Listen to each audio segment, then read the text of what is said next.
Lady Charmaine, and my guest today is a singer and actress who rose to fame in the 1990s. And she's here today to talk about her TvOne's Life After episode. I want you to help me welcome Miss Adina Howard to the show. How you doing, Adina? Blessed and marinated in high favor. How are you? Yo, I'm blessed and marinated in high favor just like you. Beautiful thing. Beautiful thing. Amen. Now, Adina, I want to ask you this question. Were you surprised when you got the call from the Life After producers wondering, what do you mean, Life After what? Were you surprised? I can definitely say it was unexpected. I didn't really think anyone was interested in my life after music. Really? Yeah. Because I tend to be a very quiet person. I'm not out there on reality shows and things like that. So I thought I kind of, faded to black, and no one was really concerned about, where I was and what I was doing. So for me, it was just like, oh, okay, that's a pleasant surprise. Now, all I could say is because of the music that you did put out, you kind of left a little stamp, because back in the 90s, you came on the scene and you shocked it with your Vanity 6 style, like lyrics, like your song Freak Like Me. Were you surprised at some of the reactions that you probably did receive from women that wasn't used to it, besides Vanity 6 coming out, wasn't used to a woman being so overly sexual in music? Was I surprised? Yes. No, because growing up, I've always had people opposing my point of view and how I chose to live my life. So it wasn't a surprise at all that, other women did not necessarily agree with how I did what I did. So I pretty much expected it. But for me, it was I don't care. This is my life, and I'm going to live it the way that I choose to live it, whether you like it or not. Okay. Now, how did your parents feel? Because I always wanted to ask people about this. How did your parents feel about your sexual freedom of expression in your music? Everyone has been supportive. Parents, my grandmother on my mother's side, my grandmother on my dad's side wasn't so supportive, because she's a Christian woman, but she's more of religion than a relationship, from my perspective. So she wasn't too supportive of it. She actually said, I was ashamed. And I was like, oh, well, you'll get over it. But for the most part, my family supported me 110%. Were you brought up in a Christian home, or were you brought up in church at all? Or was that just your grandmother who was in church? I definitely was raised in the church, Christian. My mother made sure that every Sunday we were in church and in Bible study when there was Bible study, even if she didn't make it. And she made sure I had church solos and things of that nature. So we grew up in a Christian home. On Sundays, we could not listen to anything other than gospel music. So it was one of those things that all of my family members that I can recall, we were raised Christian. But it was just, like I said, my grandmother on my dad's side who had more of a strict outlook on it and didn't really appreciate it. But, Now, this is a good question. I'm curious now, with you being brought up in a Christian home, I'm curious. Knowing, I'm sure you was brought up in the Word, hearing the Word of God. Did you ever have any type of conflicts within yourself dealing with your open sexuality and how the Bible preaches modesty? What was your view on that? Did you ever get any type of conviction, or you were just like, this is me and this is how God made me? I'm curious. This is me and this is how God made me. I know you was going to say that. And so I didn't feel any conviction at all, because I was like, I'm comfortable in my skin, and I don't think that he would want me to be shamed. And also, I was younger, much younger, and it was about freedom of expression. And I really believe in my heart that God allows, we have free will. So God's like, you know what, she can do what she wants to do, and in due season, when she gets older, she'll come back. Okay. And where did you learn to be so open? Because, especially, at a younger age, you were very open about it. Did your mother share anything about that with you? How did you become so open? Oh, man. It became a situation. I was bullied when I was younger. And I was very shy. So the shy and the bullying just at some point just became overwhelming, became too much. And when my mother moved us out here to Arizona, I had experienced a situation with racism. And at that point where that took place, and my mother moved us out of Arizona and back home to Michigan, when she wanted to bring us back to Arizona, at that point I told her, I said, look, I am not going to allow people to bully me anymore. So just be prepared for me to get kicked out of school. Wow. Because I'm fighting. It's as simple as that. I'm not taking it anymore. And at that point, I just decided, you know what, come out of your shell. And in my mind, it was, even if you don't bite, your bark has to be loud to get them to leave you alone. So I think that's where my openness came from, because I had to be almost boisterous and really just comfortable in my skin, to the point where whatever people said about me or did to me, they would say, oh, she doesn't care, so just leave her alone. Although I didn't have a whole lot of things being done to me at that point, because I made sure I stood up for myself. So in your career, and when you started doing music, how did that translate into your music? Were you always a singer, or did someone just approach you one day and say, I love your look, we have a song? How did your career begin? I can't say always been singing, but I've been singing since 7. My mother made sure I had church solos, and she would force me to sing in front of her company. So singing tended to be a part of my life, and it's always been a part of. So it's just one of those situations where it was natural. And when my former manager approached me about music, it was just like, oh, okay, something, I've been working towards anyway. And interesting enough, once I got out of high school, I did not really know exactly where I wanted to go and what I wanted to do with myself. But I started on a road towards becoming a forensic psychologist. Because I loved forensics and just looking at Silence of the Lambs and just all of that, wanting to track down serial killers and stuff. It was just like, it was so interesting to me. And that's the road I was heading down, only for my former manager to kind of be the ambassador to help me get to the music part. And he was introduced to me through an acquaintance of mine. And he was like, you know what, I met somebody that might be able to help you take your career to the next level, because I know I can't do it for you. So I want you to meet him. And we met, sang for him, and soon after, we started working on my demo. Okay, so how did you go from Precious Lord to Freak Like Me? How did that happen? I want to know. Prodigal child, I can tell you that much. It's free will. It's one of those experiencing life. Mm-hmm. I've always been one, even though I grew up, in a Christian home, my mother always allowed me to read different materials. I love to read about the occult, telepathy, telekinesis, astral projection, all of that type of material that was available. So I've always had the interest in knowing both sides of what's going on, because it helps bring balance. If you're just straight Christian, to me, that doesn't bring balance when you don't know why you're a Christian. And then if you read the other side of the dark, what they consider to be dark, you really will, and that's really what you're pushing towards, being an atheist or whatever the case may be. If that's all you know, then you really don't know what the other side is. So for me, it was important to bring balance to my life. And when you're told you shouldn't do X, Y, Z, it makes you curious as to why you shouldn't.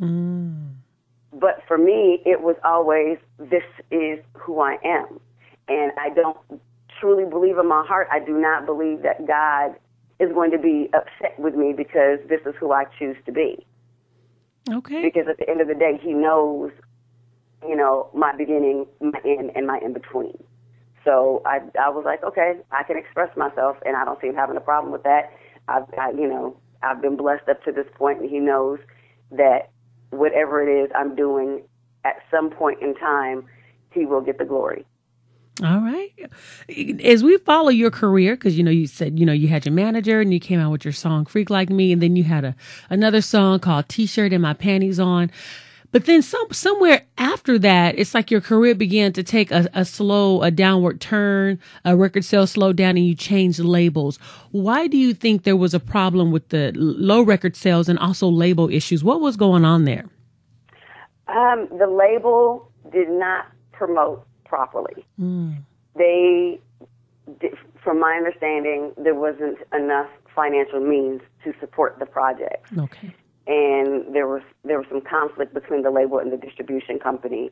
So there was a lot of internal stuff that had absolutely nothing to do with me. And that's where that came in, because at the end of the day, an artist can always do their part, show up to the studio, record, do the photo shoot, do the press, and everything that is required of them. But yet, if the label is not doing their part, then it will fall apart. That's good. It needs to be an equal partnership. That's a good point. And one thing I learned about you is that you also appear to have followed one of your passions in the culinary arts field. Tell us about that. Yes. I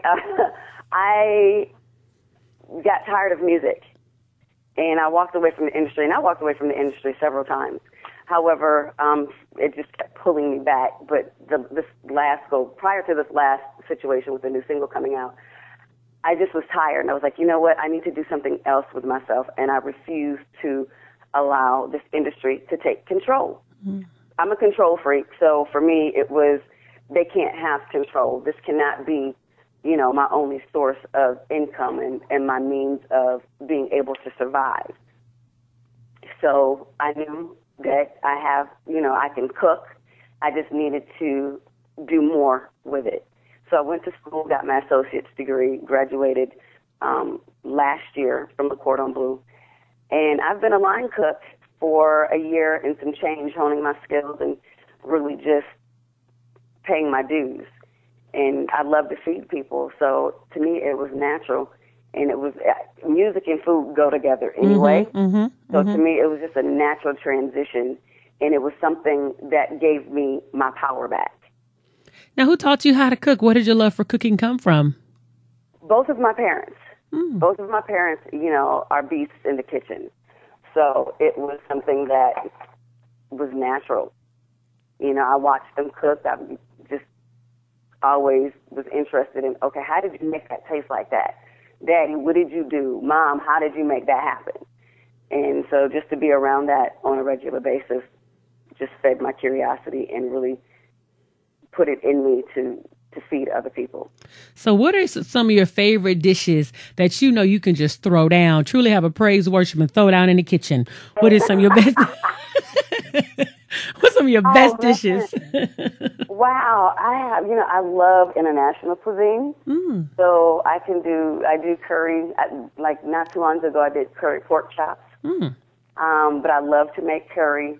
One of the dishes that my family and friends thoroughly enjoy is my chicken Alfredo. I love chicken Alfredo. Girl, really? Okay. Yes. I'm sorry. No, that's okay.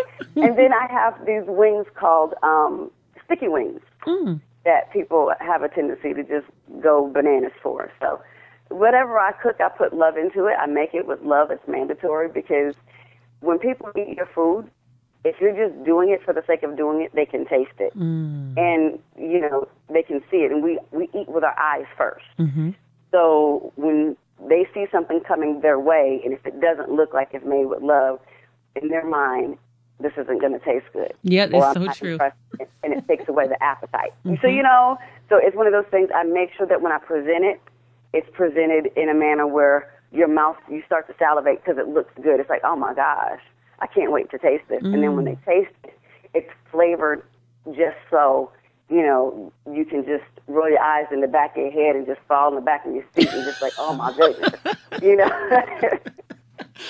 Sound like a restaurant coming. We're working on it. We're definitely working on it. But because I work in the industry right now, I'm not interested right away to have a restaurant. I thought I was, but it's going to take a minute. It will have to be a situation where I have the time, energy, and focus to make it happen, because running a restaurant isn't something you just leave to other people unless you have an executive chef that can just take over and you have the right management that can handle it while you're away. Because having a restaurant means you pretty much need to be there almost 24/7. True. Do you watch MasterChef? I did before I got into the industry. Oh, you say you did before you got into it. Why'd you stop? I did before I got into the industry. I did watch it. And I stopped watching a lot of the food network shows because it's not realistic. Not realistic at all. There's so many, now that I'm in the industry, I see the truth about it. And when you look at television, it's glamorized, and there's nothing glamorous about being in the kitchen. Nothing. See, I love MasterChef. I love watching them prepare the meals and in that competition. Because I thought about you. Only reason why, because I had read that you want to do a cookbook. I am working on that, slowly but surely, yes. So I'm working on that. Really, I'm one of those people, I season to taste. So it's become a little difficult because when you season to taste, you don't measure. Right. You just have that developed palate to say, okay, this is what I want it to taste like. So try to translate that into measurements is not the easiest thing to do. And when I cook, I don't have anybody in the kitchen with me saying, okay, Adina, how much of that did you put in there?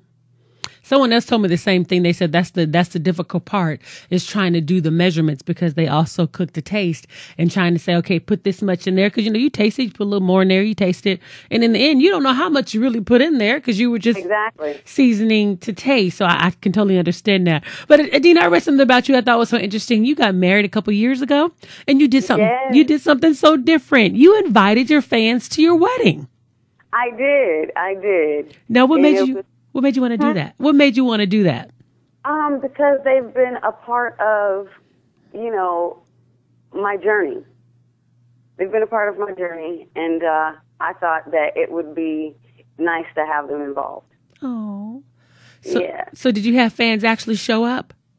Actually, no, not too many showed up. But my wedding was on a Monday. Oh. So, yes, my wedding was on a Monday, and I intentionally did it on a Monday because Mondays, even though I'm not Buddhist, I loved the tradition of Mondays mean new beginnings in the Buddhist tradition or the religion. So Monday, for me, I was like, that's perfect because for us, it is our new beginning. So why not? And then we got married on October 3rd, so our second year anniversary is coming up in a few days. Yes, it is. So the number 3, exactly. I'm so excited. The number 3, of course, is the Holy Trinity. And for me, that is God, my husband, and myself. Aww. So, Monday, 3, it all came together. So a lot of people weren't able to make it because, like, she's having her wedding on a weekday. Who does that? I'm like, me. And if you want to come, you'll make it. If not, that's totally understandable. And it's respected because I do understand that people have to go to work. I went to a wedding on a Wednesday night. My assistant was just in a wedding last month. That was on a Tuesday, I think afternoon at 1:00, just last month. So a lot of people are doing it. So it's not a new thing. Some people do it because the weekday is less expensive when they want to do it at certain places. And a lot of people are doing it today. So, that was great. But that was really nice to invite your fans out, though. That's very different. Yeah, those are my babies. Now, I want to know, let everybody know, what are you working on right now? And under they're like, okay, what has Adina Howard been up to lately? So let everybody know what you're doing. Oh, man. So lately, the single Switch, my new single, has come out. It was released September 10th, and it's available on iTunes, Amazon.com, and Google Play. So the new single is currently out, and it's an up-tempo. It's a dance tune, and it's completely different. It's called Switch because I've decided to make some changes. The new project that will be released the beginning of the new year is called The Switch Up because I'm switching everything up. So that's coming out, and I've been working on that. We're in the process of completing the Switch Up project. Oh, my goodness. I'm traveling. I have to be in San Antonio October 12th. I'm in Europe on my 40th birthday. I'll be on a plane to go to Europe to perform on the 16th of November. So we're traveling and making sure we're promoting this music and getting everything out there. Wow. So you'll be able to at least celebrate your 40th birthday in Europe. Yes, I'm excited. I'll be on the plane, though, but it is okay. My husband's going with me, so we'll celebrate on the plane. And I read you have a 14-year-old daughter as well. Yes, I married into a package deal. I know that's right. So, that's what you call it, a package deal. That's yes, good. I married a package deal. Yes, I did, and I love her to life. She's an awesome young lady. She's still a 14-year-old, but at the end of the day, I've truly been blessed because she does not give me any drama. Now I have to ask you, with all of your old songs, has she ever had any questions about your old songs and like, okay, Mom, why were you overly sexual? Or what do you explain to her if she have questions? She hasn't asked. However, her and I have had the sex talk. I told her it's very important that she understands what's going on. And her dad has even said, my husband's like, look, you talk to me about boys, you talk to your mom about sex. Okay. Talk to her. She'll tell you everything that you need to know. And we've had the talk. We've had the protection talk about using condoms. It's not just about not bringing home a baby or getting pregnant. It's about disease prevention as well, because she is 14 years old, and they're out there. They're exposed to a whole lot more than what we were exposed to.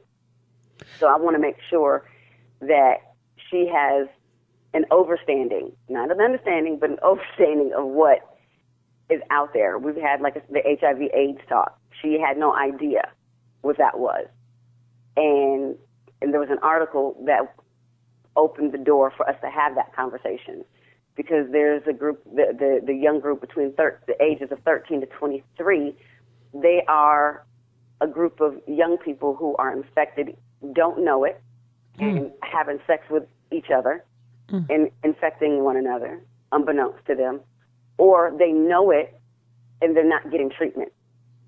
So I had to let her know, look, this is what's out there. And she was just mind blown. She was like, oh my gosh, those are the people I go to school with. I'm like, yeah. So these little boys that are trying to get in your ear, you need to be mindful of what could possibly take place. That could be a detriment to you.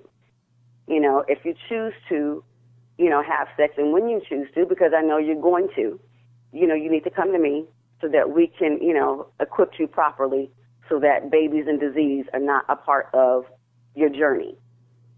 Wow. And babies can come way after you graduate from college and you travel the world and you become who you want to become. Now, do you ever educate her on what's out there, but then also encourage her regarding abstinence until she's married? Or do you just teach her, so whenever you're ready, just come to me and let me know? The interesting thing about her is I know that abstinence is part of what she's practicing. She was raised most of her life by her grandmother. And her grandmother is a very religious person. So, and it's one of those things that seed has been sown. So I don't even really have to concern myself with that. That's great. And with her, even when she sees Daddy and I kiss, or just, ew, Mom, Dad, oh my God, gross. She's... So I'm like, yay, keep that thought, please. That sounds like my kids. Yes, this is really gross. My daughter will be 14 next on the 12th, on October 12th. And I have an 11-year-old, and that's funny because that's how they are. But I'm glad. So I'm like, thank you, Jesus. So no, that's exactly. Good. I'm like, I'm so grateful that's your mindset. That's a beautiful thing. Keep that for a very long time. Adina, if people want to follow you, are you on Twitter or Facebook? Facebook, Twitter, my own website, Instagram, the whole nine. So it's Facebook.com, Adina Howard fan page, Twitter.com/Adina Howard, AdinaHoward.com, and Instagram.com/Adina Howard Jordan. Awesome. I want to make sure everybody can find you. And I want to remind everyone, too, to make sure that you be sure to watch TvOne Life After, the Adina Howard story, airing this Wednesday, 7 Central, right there on TvOne. So we're all going to be watching it because I love Life After, Unsung. Okay, put it like this. I just love TvOne, period, which they know. TvOne is the joint. It is the joint. I thoroughly appreciate, especially since BET has kind of been taken over by some of the reality shows and all that stuff. TvOne, even though TvOne has the reality shows, for some reason it just seems like it's geared more toward the mature. Right. And it's informative and it's very educational. And that's the one thing that I love about TvOne. Adina, I want to thank you so much for coming on the show. It truly was a pleasure having you on the show. Thank you so much for wanting to have me on the show, considering. Well, you know what? We're all God's people, and I knew you was going to have a great story, so I definitely wanted to talk to you, and I'm really glad I got a chance to get to know you and talk to you today. Thank you so much for taking the time out of your schedule and putting me on air. I truly appreciate you for that. You are so welcome.